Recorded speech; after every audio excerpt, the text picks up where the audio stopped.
ಆರ್ಯವರ್ಧನ್ ಗುರೂಜಿ ವಿರುದ್ಧ ದಾಖಲಾಗಿದೆ ಎಫ್ಐಆರ್. ಸುಮನ್ ಕುಮಾರ್ ಎಂಬುವರಿಂದ ದೂರು ದಾಖಲಾಗಿರುವ ಹಿನ್ನೆಲೆಯಲ್ಲಿ ಶಂಕರಪುರಂ ಪೊಲೀಸ್ ಠಾಣೆಯಲ್ಲಿ ಎಫ್ಐಆರ್ ದಾಖಲಾಗಿದೆ. ಧರ್ಮಕ್ಕೆ ಧಕ್ಕೆಯಾಗುವಂತಹ ಪದ ಬಳಕೆಯ ಆರೋಪದ ಹಿನ್ನೆಲೆಯಲ್ಲಿ ಸೂಕ್ತ ಕಾನೂನು ಕ್ರಮವನ್ನು ಕೈಗೊಳ್ಳುವಂತೆ ದೂರನ್ನು ನೀಡಲಾಗಿದೆ. ಮೊದಲು ದೂರು ಪಡೆದು ಎಲ್ಪಿಟಿ ದಾಖಲಿಸಿರುವಂಥದ್ದು ಪೊಲೀಸರು, ನಂತರ ಕಾನೂನು ತಜ್ಞರ ಅಭಿಪ್ರಾಯವನ್ನು ಪಡೆದು ಎಫ್ಐಆರ್ ದಾಖಲು ಮಾಡಿಕೊಳ್ಳಲಾಗಿದೆ. ಸೂಕ್ತ ಕಾನೂನು ಕ್ರಮವನ್ನು ಕೈಗೊಳ್ಳಿ ಅಂತ ದೂರನ್ನ ನೀಡಲಾಗಿದೆ.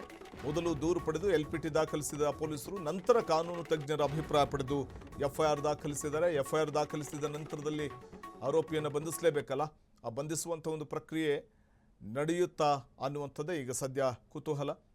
ಯಾಕಂದರೆ ದೇವರ ಹೆಸರಲ್ಲಿ ಅಪನಿಂದನೆಯನ್ನು ಮಾಡಿದ್ದಾರೆ, ಅವಹೇಳನ ಮಾಡಿದ್ದಾರೆ ಆರ್ಯವರ್ಧನ್ ಗುರೂಜಿ ಅನ್ನುವಂಥ ಒಂದು ಗಂಭೀರ ಆರೋಪ ಅವರಿಗೆ ಸುತ್ತಿಕೊಂಡಿದೆ.